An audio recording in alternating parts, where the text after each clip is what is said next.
This is Mortification of Spin, a bully pulpit from the Alliance of Confessing Evangelicals. To learn more about the Alliance, visit alliancenet.org or call 800-488-1888. After the podcast, listen for details on how you can receive a free resource.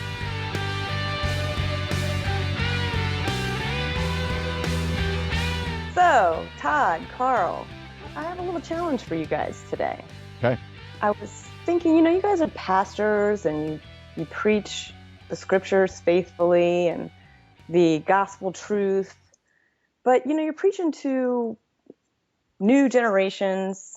You're getting all different types of people coming in, hopefully, diverse crowds. And, well, I noticed that the Merriam-Webster dictionary has added a slew of new words to the dictionary. So I thought, why not challenge you guys and help improve your education on cool lingo, because you need to be able to speak to everybody. Oh. And these are now official English words. So I want to test your knowledge in a way and see what you guys know. Are you ready? Ready. Far away. Okay, so the first word is acquaintance. Acquaintance. What do you think? I think I know what that is. Okay, Todd. Far away, Todd. You're much cooler than me. That's an acquaintance that you just know online. Fabulous. That's exactly right. Of course it is. It is a person who's known through electronic means only is the official definition. There you go. So I guess we kind of started out as acquaintances, and look at us now. I'm now affiliated with the balding and the bitter and the middle-aged. Sure. Now we're still you need to work on the communicating through baldness. I don't think Matt would appreciate that very much, but all right, moving on. This one's more of an acronym. TWI. TWI. This might be something you want to preach against behind the pulpit. TWI. Is it something to do with the Gospel Coalition? No. Hopefully not. TWI. TWI. So I'm thinking about there must be some kind of a connection with TMI, which means too much information. TWI. None of those words. None of those words. Okay. Text something or other? Text while under the influence. Texting while under the influence. Texting while something that starts with an I that's under the intoxicated. Very good. Texting while Very intoxicated. good. Got it. Texting while intoxicated. All right. Well, none of us should be at the level of intoxication. We certainly shouldn't be texting then either. Like blogging while intoxicated too. So same thing. I've got two more for today. This one I think you guys know. I've shared this one with you guys. Jelly. Jelly? Jelly. Jealous. Yes. Jealous. Yeah. Yeah, whenever Todd talks about his new haircut or anything like that. Yeah. I'm jelly of your all's hairstyles. Yeah, exactly. Of course. Okay, last one. Rickroll. What? You've never had a Rickroll done to you? Rickroll. Rickroll. Okay, if you've never had it done to you, you're not going to know what it is. So I'll just tell you. A Rickroll is to link someone on the internet to the video Never Gonna Give You Up by Rick Astley as a prank. Oh, I know exactly. Yes, I have. I've had that done to me. Actually, I have had that done to me. Yes.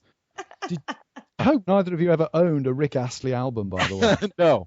No. Thank goodness for that. I was slightly worried then by the look of recognition on Todd's face. Well, I mean, who hasn't seen the video though? Multiple times. Yeah.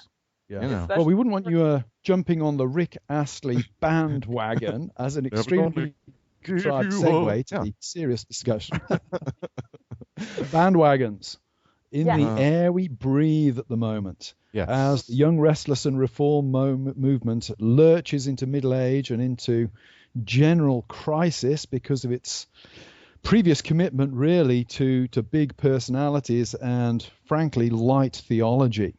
That's the topic for today. Why do people jump on bandwagons? When is it right to say to people, oi, that's a bad bandwagon to be joining yourself to? Todd, what are your thoughts?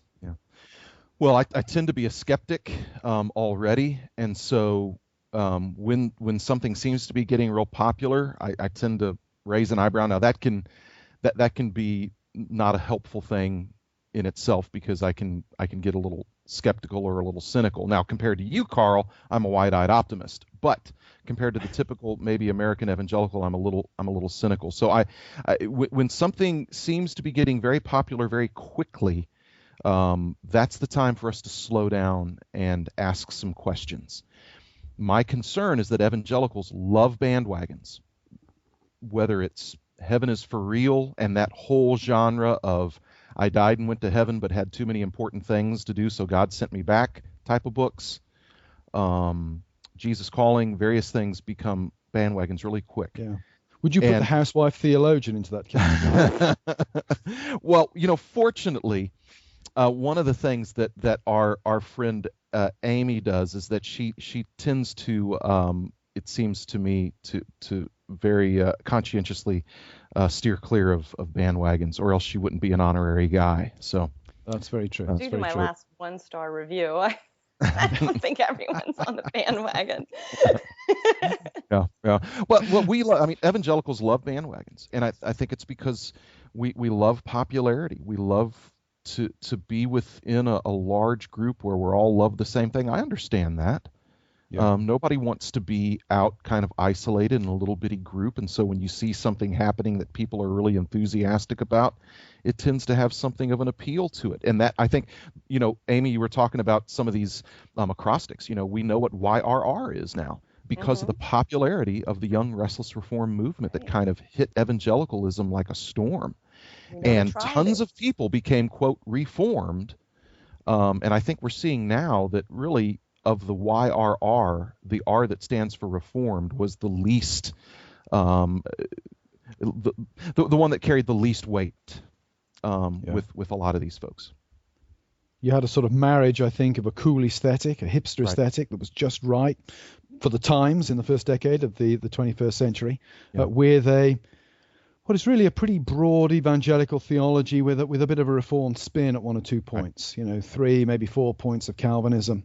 And as the personalities that help generate that cool aesthetic, primarily, of course, a character like Mark Driscoll, as they have been shown really to be men not just with feet of clay, but with the whole, from the neck down to be made of clay, essentially, the movement has lurched into crisis. Right. When we decided to talk about bandwagons today, I was remembering this article you wrote, Carl, a while back ago, and I didn't realize how long ago it was, but it was back in 2009. It's called Messiah's Pointing to the Door. And so I was looking it up this morning, trying to figure out which article it was, and because you said a couple of things in there that still stick with me. And one thing you said was that people want the gods to do the thinking for them, and gods with the little g. Mm. And these celebrities, a lot of time it's just so much easier. You hear these persuasive speakers; they stand for a lot of the same things that we do. And we become lazy. Mm. And then another thing you said is at the end, you kind of end it with the question is, when it comes to churches and ministries built around messiahs who are supposed to point not to themselves, but to the true door, who is going to have the guts to leave the temple? Yeah. And of course, you were quoting another celebrity there, The Who. Of course. Yeah, The Who. It's a classic moment from the rock opera Tommy. Okay, so Carl, let me ask you about this. Does it feel good to be able to say "I told you so"? Without necessarily saying it, but just knowing that you could at this point. Does that feel good at all? Oh, absolutely. It's the best. What is so amusing to me is that we've suddenly seen in the last month, now that there's nothing personal at stake, there's nothing to be lost from speaking out against these people. In fact, there might be much to gain. Right. Suddenly, the blogosphere is full of prophetic voices saying things that, all credit to them. Team Pyro was saying way back, nearly 10 years ago, Team Pyro was saying this stuff. Right. I've been saying it since 2009, 2010. Mm-hmm. All of these establishment figures have suddenly emerged, and they're all heroically standing for the truth at this point. And it's really rather pathetic. I haven't seen any apologies to Team Pyro for all of the garbage that was heaped on them for calling this stuff early on. I haven't received any apologies from the top men who were sending me such unpleasant emails behind the scenes and telling me to, for want of a better, shut my trap about people like Driscoll. So I have to say, from a human perspective, it is absolutely satisfying to be able to say, I told you also, and I told you so many years ago. Yeah, exactly. And I remember you when you first began to write some things on the celebrity culture within evangelicalism generally and within the YRR movement. You got a lot of pushback on that, and I guess one of the things that's grieved me just in the last week as news has surfaced and things are going really poorly for Mark Driscoll. One of the things that's grieved me has been that we're seeing now people jettison their identification with any sort of doctrine that they would have before because they've been so disappointed in a man. It's throwing out, I'm no longer reformed. Mark Driscoll made me mad, so now I'm a big Rachel Held Evans fan. This sort of really sad consequences. There's a lot of fallout when a celebrity Christian falls, and the evangelical subculture has a lot of blood on its hands because of this, because we have blood on my, I like that imagery for some reason, don't I? Yeah. Well, we the evangelical subculture has because it loves bandwagons, it loves celebrities, and it loves these kinds of use leaders. Another of Todd's famous phrases, here's the deal. People want gods to do the thinking for them, so they go right from Mark Driscoll to Rachel Held Evans. Right. Yeah. Where are the people doing the thinking for themselves? Right.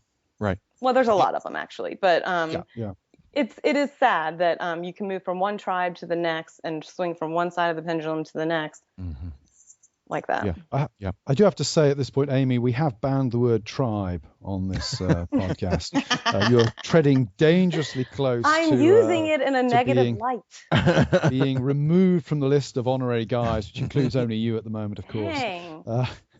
But I think in what we're touching on here as well, it points to there's a sort of twin side of this phenomenon. On the one hand, you've got the people who are now abandoning the bandwagon and going off after the latest powerful personality who communicates well, somebody like Rachel Held Evans. On the other hand, you have the phenomenon of the true believer who simply can't accept that it's a fraud and a sham. Reminds me of a program I saw on the television a few years ago about these scams where people start sending money to somebody who's emailed them in order to get some incredible return on the money, on their investment. Gradually it becomes clear that the whole thing is a scam, it's a con trick. But long after these very intelligent people have realized it's a con trick, they continue to send money in. And some of these people, lawyers and doctors, being interviewed on this program about this psychological phenomenon. And what seemed to be the case was they had invested so much in it, even when they knew it was a scam. It was still easier to keep sending money in one last desperate spin of the wheel for it to be true than to accept the reality. And I think when you look at people like Mark Driscoll and the Mars Hill Empire and other associated music hall acts, it's very clear that people become so invested in them that even when they're exposed, it becomes very hard. If it's hard for the top men to say sorry to people like us and Team Pyro for beating you up, we got it wrong. If it's hard for them, it's also hard for the what we might call the foot soldiers of the movement to realize that, we've invested 5, 10, 15 years of our lives in this. We've invested tens of thousands, perhaps, of personal tithe dollars in this, and it's been a scam. Yeah, Somebody's been living high on the hog on it. Yeah, right. A lot of shame involved with having to say, "Gosh, the movement, the church, the person I invested myself in was a sham." That's hard. That's really hard to do. So what can you say then for positive advice for those who find themselves in these situations, for those of us who are watching from the outside but belong to good local churches? Yeah. What positive things can we say here? I've thought about this from two perspectives. First of all, just as a side note, from as news continues to break in regard to Mark Driscoll, the latest is that Lifeway, which is the Southern Baptist kind of publishing and book arm, they're no longer carrying his books. That was just announced upon this recording, this was just announced yesterday. So the news is not bad, and my heart breaks for his kids, for instance. And I would encourage Christians to pray for his kids that the Lord would guard their hearts and guard their faith, because this has got to be terribly difficult. But to Amy's question, I would say first thing is really scrutinize the church that you're a part of. Join a church with good polity. Yeah. Absolutely. I think a good transparent confession, a good book of church, or what we call in Presbyterianism, a book of church order that connects the confession to the processes for church discipline, nurture, discipleship. And also, I would say, particularly to Baptist friends, a church with a plurality of elders. Right. If you've just got the one man in charge, it's going to be a disaster ultimately. New Testament, I think, clearly teaches a plurality of elders. Every pastor needs to be accountable. Right. Absolutely. And I would reiterate what I've said about pastors before. If you're a pastor of a church, then be present among your people. I have quite a vigorous travel schedule myself at different points in the year, but I'm not away many Sundays.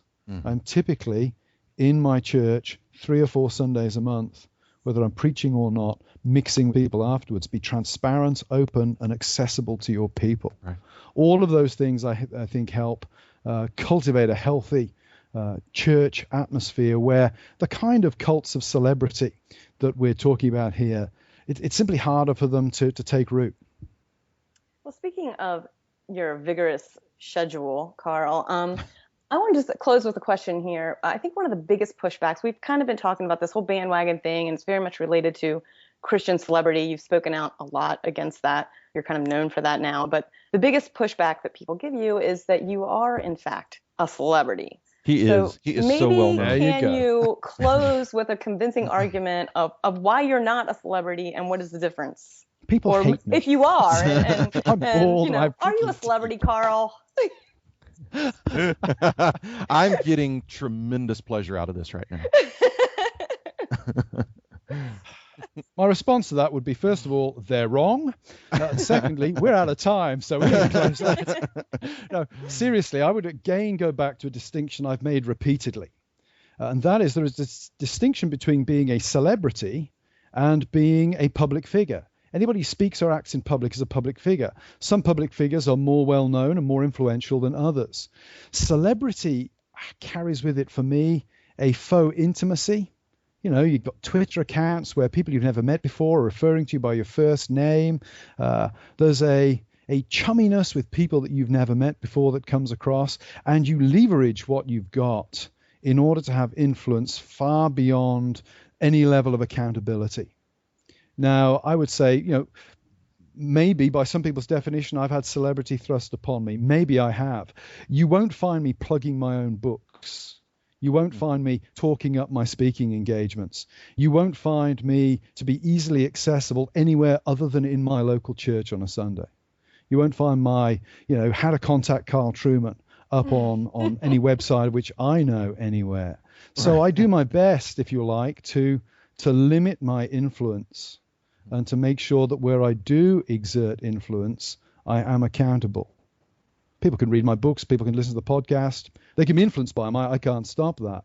But what I'm not going to do is the kind of ostentatious tactics that I see the Mark Driscolls of this world pursuing. And quite frankly, I've experienced myself from the top men at some of these parachurch organizations where if you criticize them, they work behind the scenes to shut you down. They make sure you don't get, they're going to try to make sure you don't speak. They're going to try and make sure that you don't have the avenues of speaking out. I'm not going to leverage informal means of control and influence in the way that I think the young, restless and reformed culture has done so, and which frankly has ultimately led to its invidious corruption.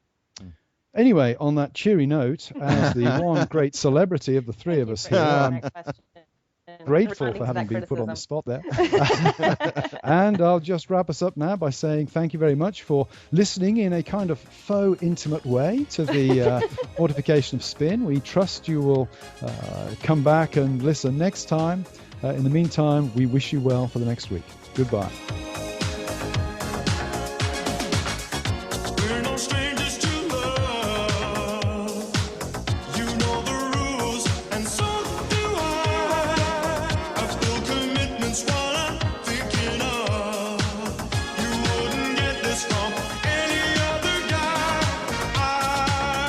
This has been Mortification of Spin, a podcast of the Alliance of Confessing Evangelicals.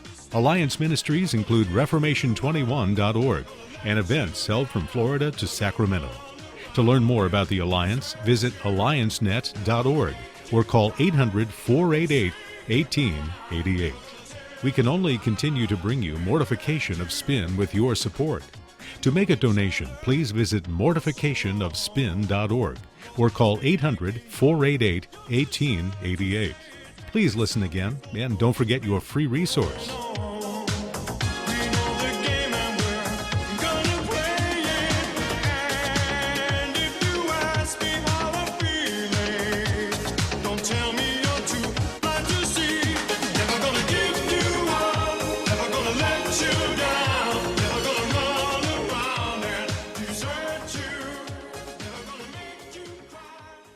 Amy found Carl's vulnerability. I like that.